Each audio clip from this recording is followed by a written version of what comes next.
work with what's called the B3 way of coaching. Okay. It's something I created. The B3, the first one stands for become. Okay. So attitude's a big part of it. So to me, I'm like, well, how does the caterpillar become the butterfly? Sure. Well, when the caterpillar asks the butterfly says, you have to want to fly so badly. You're willing to give up being a caterpillar. That's the become. It's letting go. It's working past your what I would call your comfort zone, because that's where all the amazing things happen. But people need to be connected to a why. Why am I doing this? Not to get in the bathing suit, but right. Yeah. But they do it, right? And then it comes right back on. Yeah. They have to be connected to a why.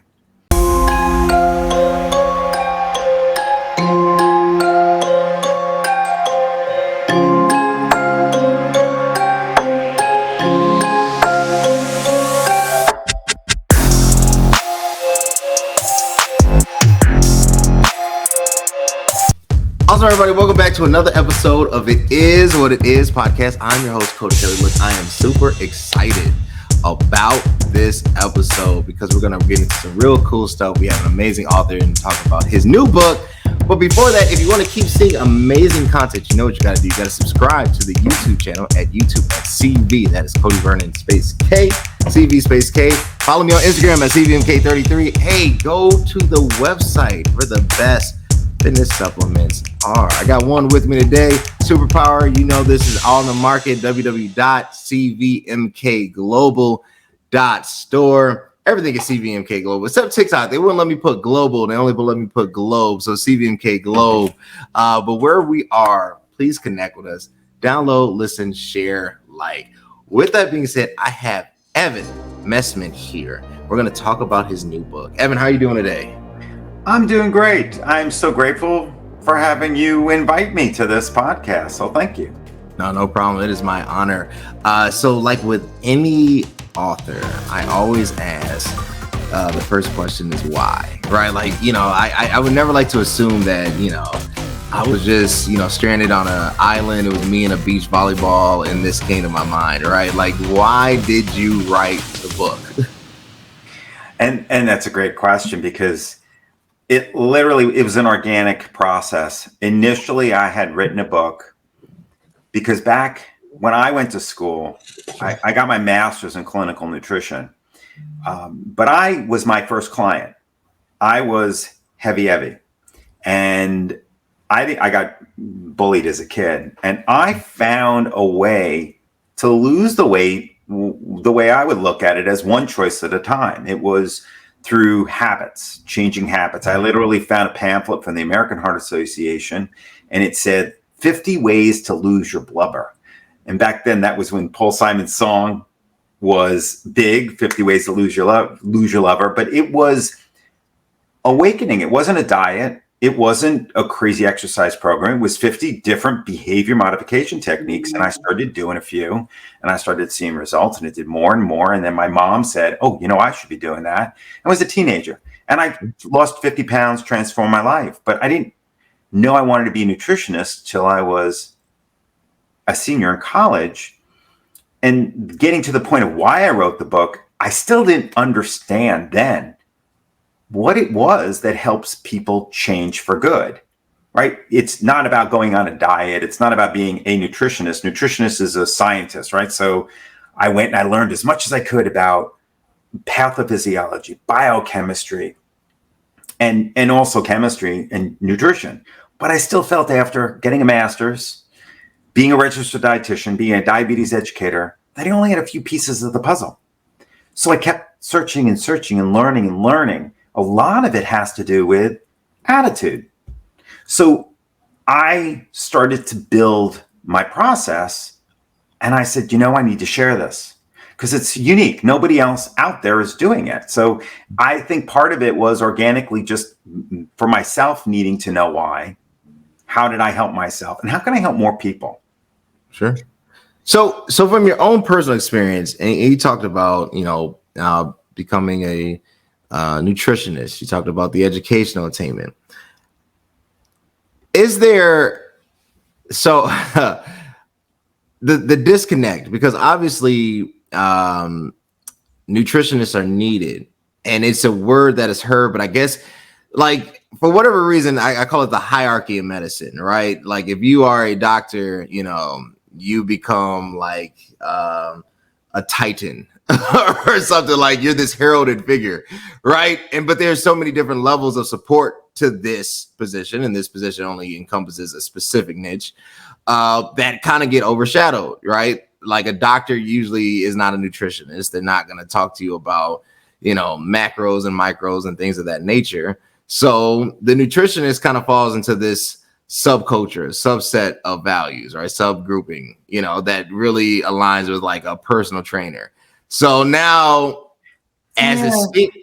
I would challenge you on that. So here's okay, you're absolutely right. There's like a nutritionist, anyone can define it. There is no definition for a nutritionist. So gotcha. anybody can be a nutritionist, which is why when I went to school, I decided to follow the what I would call traditional route, the orthodox route of going and learning the science behind it. And I even became a professor. I was an adjunct professor for 10 years, working at local colleges on I was teaching the nutrition and performance and nutrition and disease. So that when you learn it, and that's great, but when you have to teach it, you learn it on a whole new level. But even with that, being a registered dietitian, you need to spend a certain amount of time in school and to get a degree. Then you need to spend a certain number of hours. It's 900 hours doing not just, you know, one thing, but you've got to work like a residency program for a surgeon or a doctor or, you know, an internist it's a tremendous amount of work. And then you have to pass a very rigorous exam and maintain that credential. Now, besides being that, I'm also a certified dietitian nutritionist.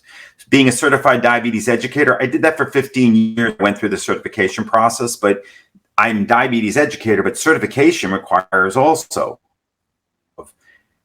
education. It is probably the most underrated profession. People don't understand what a nutritionist or dietitian is. So it's a good point. That's why I went into coaching, because I don't actually play that role as when I work with my clients. I want to be more of their Sherpa. I want to take them up that mountain, and I want to be their navigator. Now, nutritionists can do this, but a lot of nutritionists they'll work in critical care. So they help critical patients that are critically ill be able to survive. And I used to do that also. I did that. I was a certified nutrition support dietitian for 5 years. And that was fascinating to learn that. So you can understand how the body works on a high metabolic level. But then I was really fascinated by chronic illness like diabetes, heart disease. I did my master's thesis in cardiac rehab. And then having that opportunity to become a diabetes educator, to understand the chronic disease of diabetes and all the other things that comes along with it. But then I worked across the street. When I was in the hospital, there was a health club across the street. And while I was going to school, I was a personal trainer, certified, and I was also a manager in a health club while I was going to school, because I wanted I had something that I loved doing. And across the street, I went to the gym, and I said, instead of paying for a membership, because I had been a manager, you don't pay for a membership when you're a manager in a health club or a personal trainer. This was the first time working full time in a hospital. I'm like, I got to pay for membership. As I went around the club and did a tour, I asked the manager, that'd be the manager that was taking me around, and I said, you know, you have this room upstairs, and it's not really being used for anything. There's a lot of boxes up there. If you clear that out, I could use that as an office, and every one of your clients or your new members, I'm going to give them a free nutrition consult. That was the beginning of my entrepreneurism as a nutritionist in a health club. And there's a fascinating component besides critical illness and then chronic illness to look at. What about wellness? It's not just enough to survive. What about thriving and flourishing? Right. And that's really where the habits of healthy eating, because people are so focused on taking a supplement or going on a special diet, and they forget about there are basic principles that exist. And if you base your habits on those principles, you're going to succeed. You're going to see results regardless. There's lots of roads that lead to Rome. So it's not like you have to do it this one way. And everybody's a little different, but we're all built the same, right?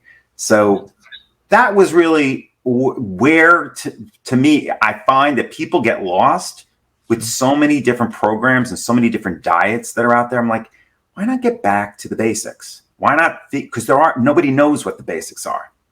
That's the problem. I want to tackle that. I want to tackle the basics, but first a word from our sponsors, and then I will tackle the question on the basics. There's a hero in all of us waiting to be unleashed.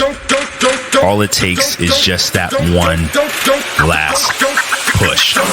Activate the hero within with CVMK Global Supplements. All natural, steroid-free, designed to enhance performance, build muscle, and increase energy. You are unstoppable. You can do this. Become your own hero at www.cvmkglobal.store.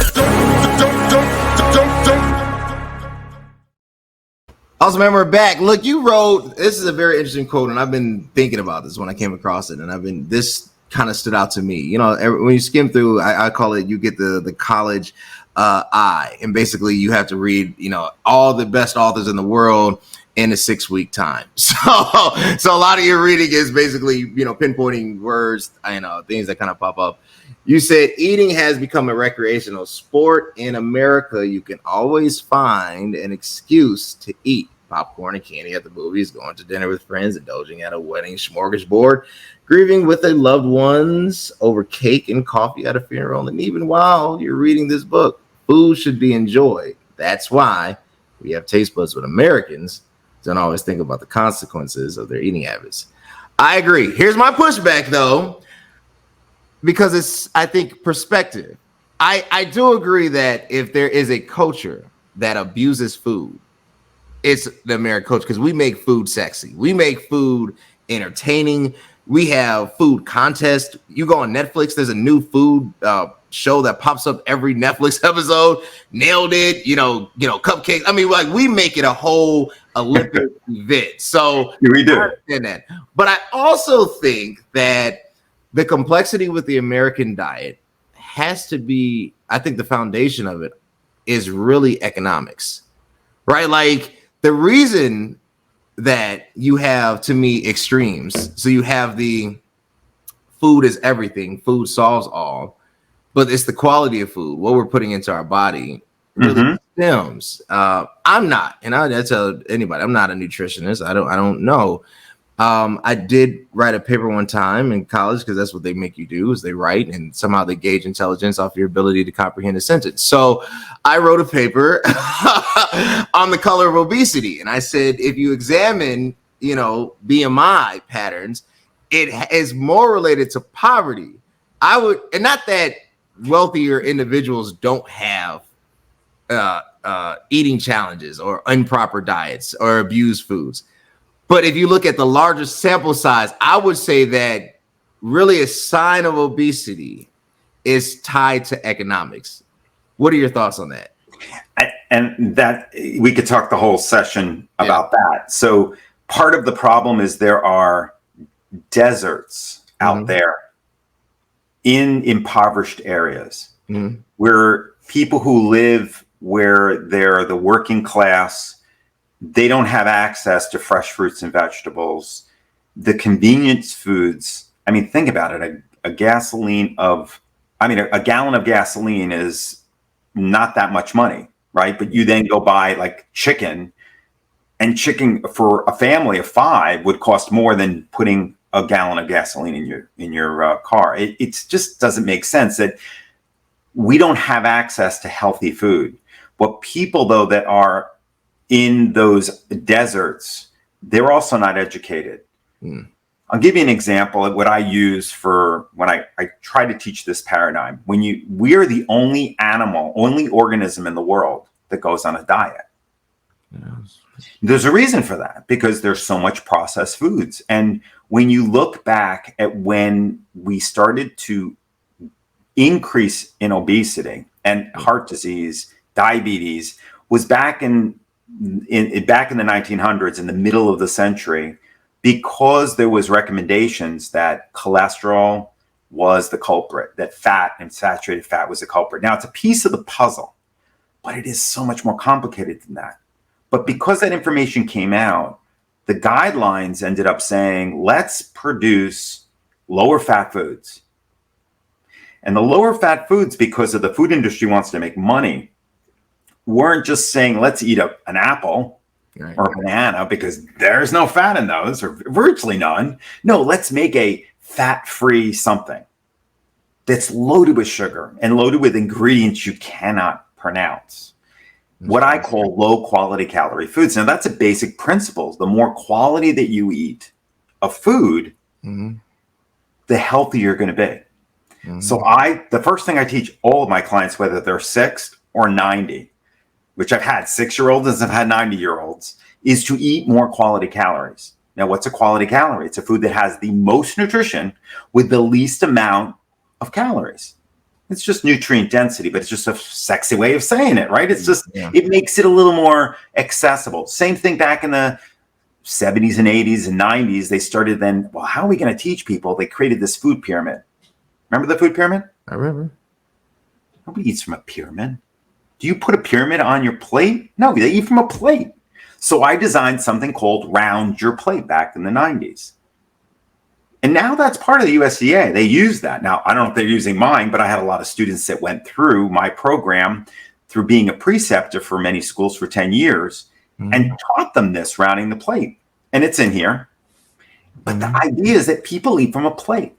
But in these food deserts, where people are exposed to these, and it could be like these small little stores that don't have the fruits and vegetables. They're grabbing a bag of potato chips. They're grabbing the hot dogs. They're grabbing the highly processed foods. It's a matter of changing food industry, but also to me, food industry is not going to change unless the demand increases. How many more people are demanding organic now? Nobody, everyone said, oh, and it's never going to be big. It's never going to work. But there are so many more people who are now buying organic. And now you have Amazon purchasing Whole Foods and pushing that. But when we started keto was the rave, right? Or paleo.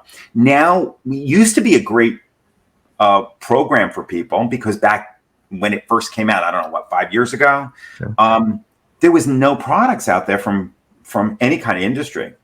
But now you see keto everywhere you go, any supermarket, right? Keto, they're all processed. So they're not quality calories. So people are going to end up finding that even the keto diet, because of the quality of the calorie, they're going to start seeing the weight gain again. They're going to start seeing the health problems. So we need to get back to the basics.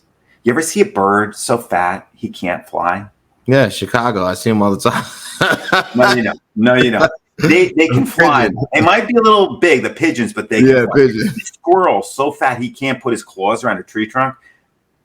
They might like delve into the garbage, but they're eating food that's out in nature. It's designed by nature. And the studies that have been done, they look at the standard American diet. Okay. What's the acronym for that? SAD. SAD. It's a sad diet. The standard American diet is literally more than 50% fat and sugar. Fat and sugar, right? Wasted, empty calories. Now, fats can be good, but most fats that people are eating are either extremely polyunsaturated, highly processed, and also can damage the immune system. There are ways of eating, though, where if you focus on the studies that have been done, use more what I call EVO, extra virgin olive oil. People don't even know that in the inner city, or they'll buy the light olive oil thinking it's the same thing, but it's highly processed. So you're getting the same kind of problem. The bird doesn't go, ooh, I can't eat those sunflower seeds. They're too high in fat. Ooh, and the squirrel doesn't go, I can't eat those chestnuts. They're too high in carbohydrate. It's about balance. It's about allowing and learning how to make all foods fit. But there are people who are more sensitive to carbs, like myself. I come from a family of diabetic patients. My mom and dad have diabetes. Their grandparents had diabetes. I would have diabetes like my brother does, who's only 4 years older than me. If I hadn't, at 11 years old, look at everybody in my family and go, they're all going down the wrong path. what's up? I'm super pumped. Just got done with another workout. It's your boy CVMK33. Connect me on Instagram and on the business page at CVMK_global. You know how I get through it. You know how I get that pump looked. Best pre-workout on the market. www.cvmkglobal.store. I got to take care of myself. And I made the decision to turn heavy into who I am now. Mm. People need to start thinking it's about one choice at a time. It's about healthy thinking, eating, and living. It is not going on a diet. It's not a special crazy exercise program, but it's the commitment to the exercise, the way you do, right? You're committed to exercise. How many times a week do you train? 5. And why don't you train 7? My body can't take it. Exactly. That's a basic principle. You're giving your body rest. Why? Right. It's rebuilding. Right. Okay. Do you do anything when it comes to fasting? Do you do intermittent fasting? Yeah. Wednesdays I fast. Yeah, of course. Why? Well, I mean, for me, it was the spiritual understanding of it. But then when I started to research the physiological benefits, it just connects. But yeah, I mean, Wednesdays, I go 12, 16 hours, nothing but water. See, now I do that daily. There is so much great scientific proof now that intermittent fasting, and it's usually a 16-8, will give a huge benefit, not just for clarity, get rid of brain fog, or energy, but it's also giving your body a chance to recover from the stress and the eating that we typically have in the United States. It gives your body a chance to clean out. It's called autophagy. That auto and phagocytosis. It's like the byproducts of all metabolism during the day. That's why we sleep. We're cleaning, we're taking all the garbage out, In the next day you eat, you're bringing the groceries in, and then when you sleep, you're taking the garbage out. So part of this is, it's not just about weight loss. It's about also longevity. The studies that they showed where they gave mice, they only have a little over 2-year lifespan, but they gave mice a chance to eat whenever they wanted to, same diet, and they gave another group just 1 hour window of eating. Okay. 1 hour. They could eat as much as they wanted, but just that 1 hour of eating. They found that the mice that were eating just in the 1 hour had 30 to 40% longer lifespan. Now, when they went and they took their lifespans, they started doing the intermittent fasting, that 1 hour window, when they were older, it applied even more so. So it doesn't mean I haven't done it all my life, it won't benefit. And they're animals. We cannot infer that on people. But There are lots of great studies going on today. And I have had incredible success with my clients in implementing these basic principles. And that's just a small piece of it. What I do is I work with what's called the B3 way of coaching. Okay. It's something I created. The B3, the first one stands for become. Okay. So attitude's a big part of it. So to me, I'm like, well, how does the caterpillar become the butterfly? Sure. Well, when the caterpillar asks the butterfly says, you have to want to fly so badly. You're willing to give up being a caterpillar. That's the become. It's letting go. It's working past your what I would call your comfort zone, because that's where all the amazing things happen. But people need to be connected to a why.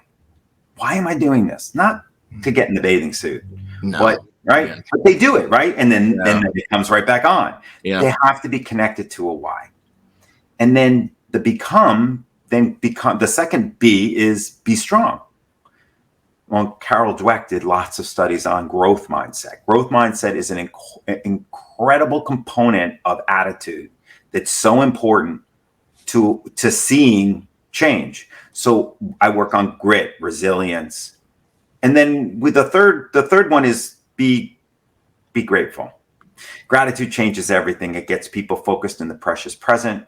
And instead of being regretful of the past or being fearful of the future, you cannot occupy the same space in your brain. Your brain can only be regretful or fearful or grateful. So why not be grateful? It's true. I like it. Totally agree. I have nothing to disagree. As I'm skimming through the book, And I think this is where, to me, right, I see the biggest challenge with individuals. And I brought up the economic thing. And I think the other thing is the attitude. I think there isn't enough value or belief that longevity should be the focus, right? So what I mean by this, because we get caught up in just life, right? And taking care and got to meet the bills and do all this. So we'll take the sacrifice. The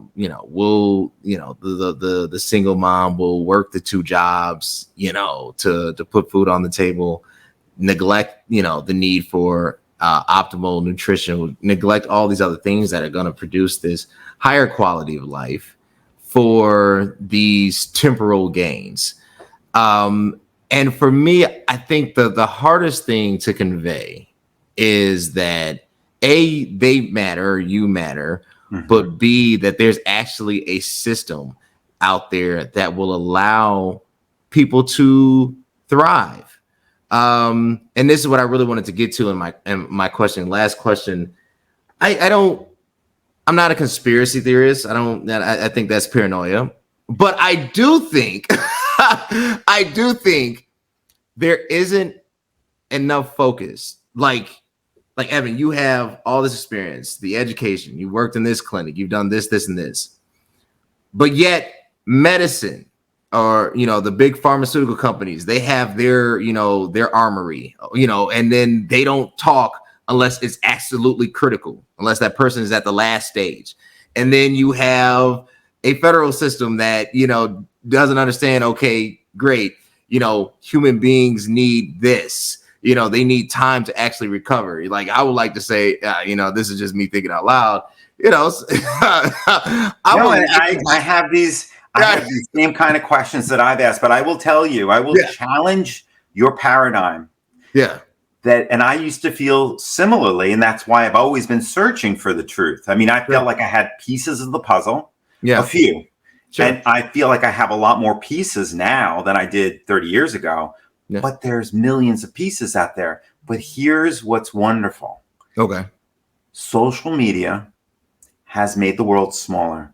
That's true. And now, instead of waiting for studies to come out, which it used to be, let's say before COVID, even before, I'd say it's happened in the last 5 to 10 years. Yeah. Things have completely changed. Where now the scientists like Andrew Huberman, are taking the science to the people. They're bypassing. Now they're still publishing, but think about how long it took to publish. And it would take a few years to get the data, and then you'd have to get it, approved. And they're being very responsible. There are lots of people that are not being responsible. But what I love about people like Dan Huberman and David Eagleman is that they're taking this information, bringing it to us in podcasts or on YouTube. The Huberman Lab is just an amazing podcast. He interviews other thought leaders and scientists, and he's bringing his research to the people. This is something that's never happened before. So for you, I want you to open up the possibilities there, that the answers are out there. We just have to find them. And ever since COVID, because I've had that time to do this, I am learning more than I ever learned in the last 30 years, just in the last 2 years. Amazing. Filling in all the spaces and holes, because I spent 20 years in corporate America, and I came back to doing what I love because COVID gave me that opportunity. So it's a blessing for me. Sure. But I thought things would have changed. But what happened 20 years ago when I created the attitude muscle, and I was working with what I call the 4-2 rule, and I was working with all these other components and quality calories, all that's happened and meditation and mindfulness. Yeah. Now there's lots of research to support it. Whereas back then it was more theoretical. So there's so much information that's out there, but the basic principles are what really will drive the decisions of there's no huge paradigm that's going to change in nutrition. What's going to change is we are going to stop listening to food manufacturers. We're going to stop listening to establishments. I'll be very politically correct to say establishment. I get you. Right. I get you. And we'll start using our own minds to say, well, does this work or doesn't it work? That's why my program doesn't matter what diet you're on or how you want to eat. I have many roads lead to Rome. So I have people that come to me that have diabetes, heart disease, tremendous weight loss. Some people who have been to doctors and said, if you don't go see Evan, you're going to die. And they had they were over 500 pounds. They could not even weigh themselves. They were so heavy. And we got them to near normal weight, but it wasn't so much the weight. It was that I had a travel agent and she just wanted to travel again. She wanted to be able to fit in a car. Do you know how amazing it is when a person can sit behind the wheel of a car that she bought a new car when she hit that goal weight and she could fit. And then she could go back on an airplane, not needing an extra seat in order to fit. Right.